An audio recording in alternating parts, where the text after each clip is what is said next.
Pues hola a todos, estamos en Regreso a Hobbiton, estamos en la Estelcon Cornell en 2023 y tenemos el honor de tener con nosotros a Anke, ilustradora de la obra de Tolkien. No sé, a lo mejor ahora mismo pensáis que no la conocéis demasiado, pero si miráis sus ilustraciones os daréis cuenta de que lleváis viéndolas toda la vida. A mí me ha pasado. Está aquí con nosotros. So, welcome to Regreso a Hobbiton. Thanks for to accept this interview. I'm just telling our audience that you are one of the main illustrators of Tolkien's work.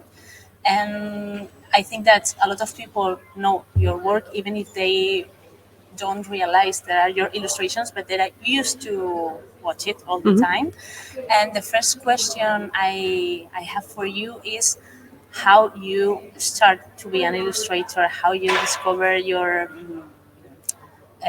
potential, your skills, how it all started.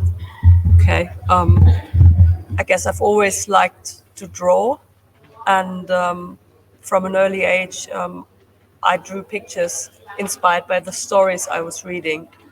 And many of these stories were, well, obviously children's books, but for example, books by Astrid Lindgren, a Swedish author, or Michael Ende, is a German author. And when I first encountered Tolkien, I found that many of the motives I had liked in these stories were present there, but in a much denser form. So it was very, it was like a full broadside of material that inspired me. And so I think almost immediately after beginning to read the book, The Lord of the Rings, I started drawing pictures for it. Mostly because I was that age at the time. I was 14, 15 years old. I think it's an age many people start reading The Lord of the Rings. I was very interested in horses, so I first picked scenes where there were the hobbits with their ponies, or where there were horses involved. And from there, I grew more confident to draw people, because before that I was a bit, no humans, no hobbits. And it just went from there. And it's been this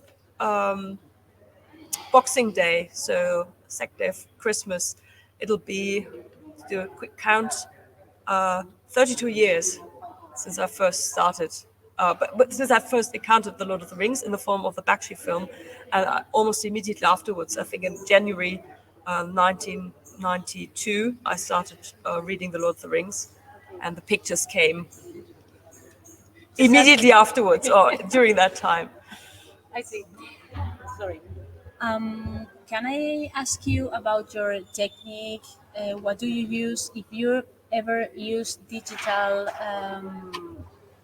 paintings with your traditional paintings, or if this is a word that you are not interested? Most of my, especially the Tolkien artwork, is watercolor, sometimes in combination with ink or a pencil, but always a pencil underdrawing. And I haven't done any digital illustration work, because most of my work, I do graphic design, I design books and stuff, and most of that is, of course, digital.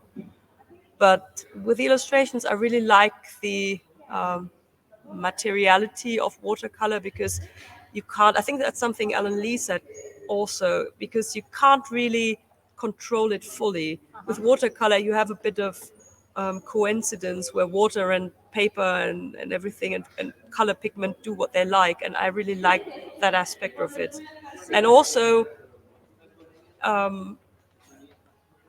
it's a bit more difficult than digital art, because you can't just undo things. And especially with watercolor, I mean, you can obviously use Photoshop later on and alter things, but with watercolor or with ink, if you make a mistake, it's there, and there's a certain amount of risk taking, and I also like that, so that the images aren't perfect. And I think that these kinds of imperfections also open up ways for readers to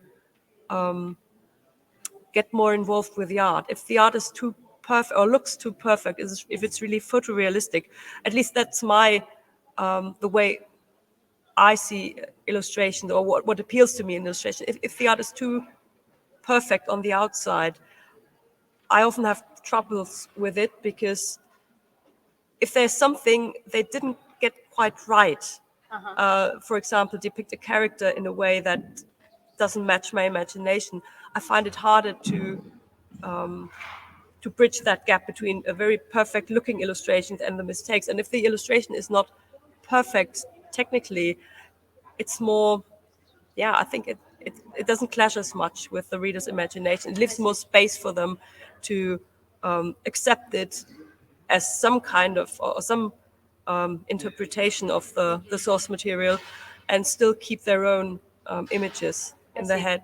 And I think that's a problem many people have nowadays, because they've seen the movies, or maybe now the new Amazon series. And I'm lucky that I read the books before the films came out, even though I saw the Bakshi film as my very first alley into Tolkien. But my own world, my own images of Middle-earth were already very, very present and very, very secure before I watched the films. And I think with people who come to Tolkien via the films, it might be a different thing. So, yeah. Yeah, I agree and I understand. You have mentioned Alan Lee. Do you have, I mean, do you have like some inspiration in another artist, or in some art, like, I mean, a paint, a paint, a painter, Yeah. a paint influences. Yeah. Yes. I mean, Alan Lee is a huge influence. There's no denying it. And when it comes to Tolkien, or illustrating Tolkien, I mean, Tolkien himself was an accomplished artist, Yes. even though he worked in a very decorative style. But I was lucky to see some of his original artworks, and I was amazed how small they were, but also how intense the colors were, especially considering that he worked during wartime, where there were shortages of paper and everything. So yeah, he's obviously been an inspiration. But also, I mean, I teach art at school and art history, so I'm around art a lot. And artists who influenced me are, for example, Dutch painter Jan Vermeer. I like the quietness of some of his scenes. Are very domestic, and you always are cast in the spot of a spectator. And it's similar with artists like Edward Hopper, where you also have this spectator's perspective. And in many of my paintings, I try to emulate that, and trying to imagine that I'm like a person cast into Middle-earth who's just watching the scenes unfold. So sometimes I choose angles where you watch a scene through foliage or through a window, and that's very much inspired by these artists. And also, I mean, I've been inspired by children's books illustrators, for example, all the Golden Age illustrators such as Arthur Rackham, who also inspired Tolkien in turn. But also people who illustrated the children's books I read. For example, the Astrid Lindgren books were illustrated by Ilon Wikland. And even though the style is completely different from what I do, I think it had a lasting impact. What I also like and what inspires me is cinematography. So in many of my paintings, especially of the more recent Tolkien art, they have a landscape format, so not the traditional portrait format you'd use for or expect for book illustrations. And many are like takes from a film, so they're close-ups or sometimes but false perspectives, weird angles. So they're not, maybe not the traditional compositions, but it's more like imagining, as I said before, imagining myself being like a cinematographer cast into Middle-earth and just filming what I see and then have stills from that film. Okay. That's very interesting. There is a painter, a very famous Spanish painter, Sorolla, that was he loved photography, so his drawings are like very different, not the traditional painting, just like yours. And now that we spoke about Alan Lee, I have to say that sometimes I saw your paintings and I thought they were from Alan Lee. They were yours, and I was like, "Oh my God, this is amazing!" So thanks a lot. No, they're amazing, really. About Middle Earth and about Tolkien's world, is there something that you like more to draw? You spoke about horses, but now did you enjoy any, I don't know, any character or race or I don't know? Do you have like a, how can I say? ¿Cómo se dice? Bueno, no quiero decir un fetiche, pero Like a favorite character. like favorite people, context, situation, something that you really like to draw, and you draw a lot. I mean, that you have draw a lot of times, but you don't get tired of it. Well, my favorite character, and that's not a secret, is Faramir. So there are lots and lots of drawings and paintings of him, especially after the Peter Jackson movies, and that's no secret either, I don't like them very much. And especially the depiction of Faramir made me so angry. It made me, it's I mean, it's 20 years ago, and it still infuriates me, because in the films they got a lot of things right, but what they got wrong, they got really, really, really wrong. And it was a kind of negative inspiration. And I can still, when I look at my paintings, without looking at the dates, I can tell you when the films came out, because I just felt so incensed that I felt I had to create the correct version of this character, because You had to mend it. I had to mend it because of reasons.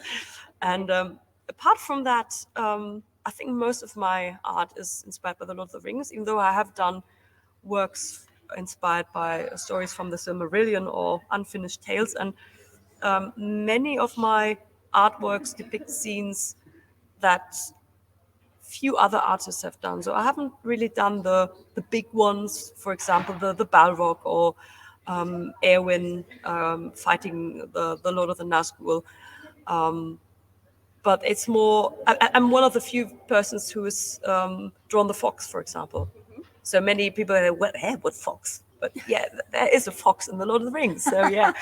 And or I've done a series of paintings inspired by the disaster of the Gladden Fields from Unfinished Tales. And I think there are a few pictures of Isildur losing the ring or being shot by orcs, but not of what happens before that. So yeah, I'm interested in the small moments, often character-driven, but also, I mean, I also enjoy painting landscapes, even though I'm not nowhere as good as for example, Alan Lee. I mean, there's still a huge gap there. But yes, I think especially small moments between characters, that's what I've done most. And that's to fill the gaps. To fill the gaps, yeah. And maybe show things that are only mentioned in passing, or where you read between the lines and interpret how our characters look and feel in that moment.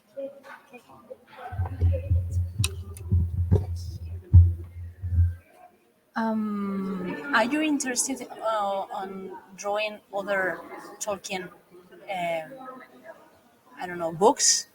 Maybe something that you haven't done, like I don't know, the Smith of Wootton Mayer, or maybe Robert Random, or Tom Bobadill's Tales, or.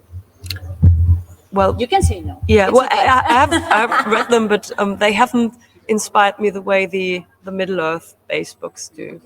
Yeah. Okay. It's okay. And which other artistic interests do you have? I mean, apart from Tolkien, Do you have any other interest in fantasy or science fiction or maybe realistic picture? I don't know. Yeah, well, since Tolkien is still going strong, but for about 13 years now, I think most of my artistic output is actually inspired by BBC Sherlock. So Okay.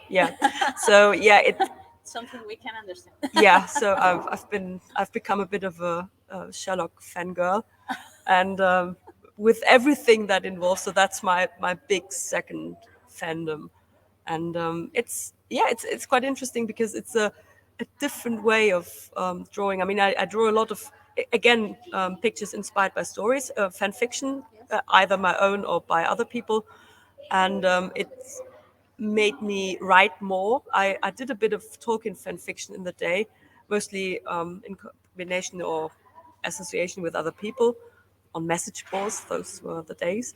But ever since Sherlock struck, I've been writing a lot and even made some of my stories into illustrated books.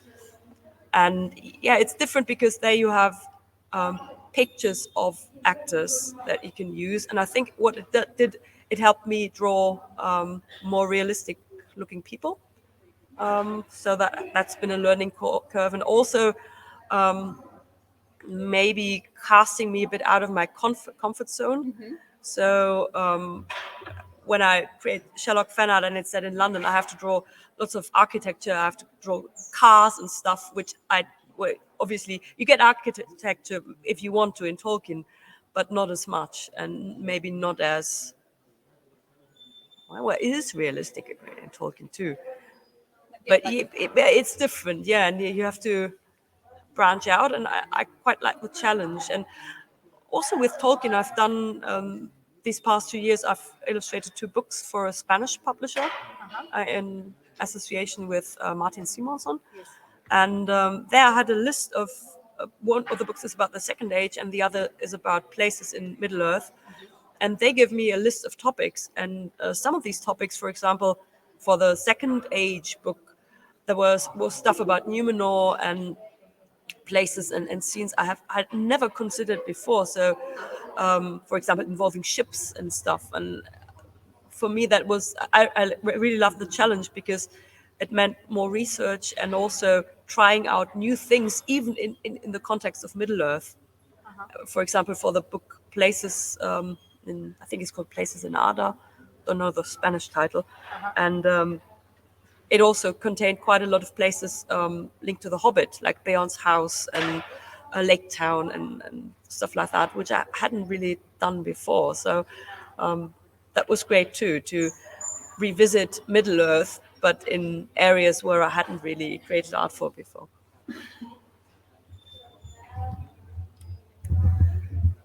In which cultures or peoples do you inspire to draw Rohirrians or your Beowulf characters? Because we saw your book of Beowulf.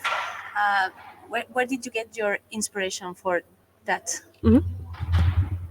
Well, the Beowulf book was originally done as my final project at university. I studied in the UK for a while, and I wanted to do book illustration and book design, and it had to be something fairly short, so I couldn't take the entirety of Beowulf. And sadly, at this point, Tolkien's own translation hadn't been released yet, but so I took another one, and I took the latter part of Beowulf that involves the episode with the dragon, because that was the most Tolkienian. Because I mean, there's this episode of a thief creeping into a barrow where the dragon sleeps on his treasure and steals a cup. And that sounds very familiar to Hobbit readers, because you get that there. And for this book, I did a lot of historical research, because it's Beowulf is from the early Middle Ages. There's the original Beowulf document in the British Library, but there is evidence that this story was, before it was written down, there was an oral tradition of just telling the tale over and over again, which also appealed to Tolkien. And as research, I went to the British Library, I went to the British Museum, where they have all the treasures from the Sutton Hoo ship burial, which was discovered, I think, in 1939. The Tolkien would have known about it. And it's an Anglo-Saxon burial of a think, 6th century king, and it has a helmet, it has chainmail, it has all kinds of items that are also in a way mentioned in the Beowulf poem. So it felt very appropriate. Same for early Viking art. So I looked into that. And the illustrations are done in a different style than my Tolkien illustrations. They are charcoal and red chalk. And I use these because they would have been materials that people in the early Middle Ages would have had. So and then the illustrations look a bit rough and bit stylized. So there are illustrations for the story and for what happens in the story, and then there are also illustrations showing historical items, for example a cup from a Viking burial, or some weaponry, or a shield. So there's this historical aspect, and then there's the almost fantasy side of the Beowulf story itself, with dragons and monsters and stuff. So just for your information, you are absolutely correct.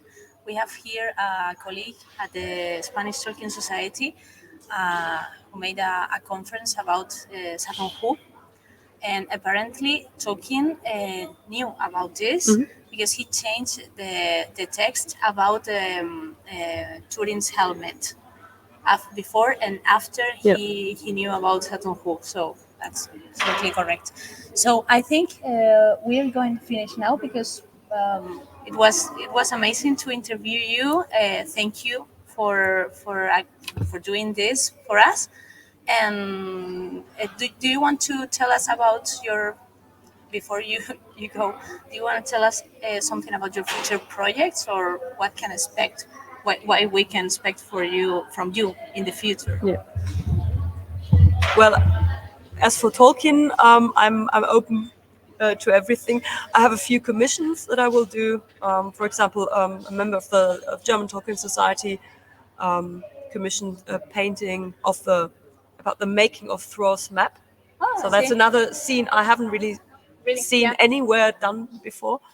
So yeah, that's something. And whenever illustration strikes. As for Sherlock, I've been working on a graphic novel for years now, which is about Sherlock being sent on a kind of treasure hunt through London. So it's about him and London, and it's because I love the city and know it quite well by now, and it's supposed to show places where maybe tourists don't go so much. So it's a bit of a secret hidden London thing, and he gets riddles and then goes from one riddle to the next, and it discovers the city that way. So I'm gonna continue working on that, and yeah. Okay. Yeah, and I don't know. I almost forgot to ask you two very important questions that we always do in our interviews. Okay, always. The first one is, which is what? Well, I think you already answered. What is your favorite character? Yeah. I guess it's Faramir. Yeah. So it was already answered. But the second one is very important for us. There is a huge conflict in the Spanish Tolkien Society. And it's about if the Balrog has wings or not. So, in your humble opinion, and we are not judging you, okay, because we have both sides here. So, what do you think, they have or not? Well, Tolkien is very clear on that. It has wings of shadow. So make of that whatever you want. Okay, very polite. So thanks a lot again. It was amazing to have you here, and Thanks for having me. No, it was great, and we hope we can see you soon. Well, we at the conference, the Estelcon, but I cannot wait to see your future works, because here we love Sherlock as much as Tolkien. So Great. Thanks a lot. Thank you.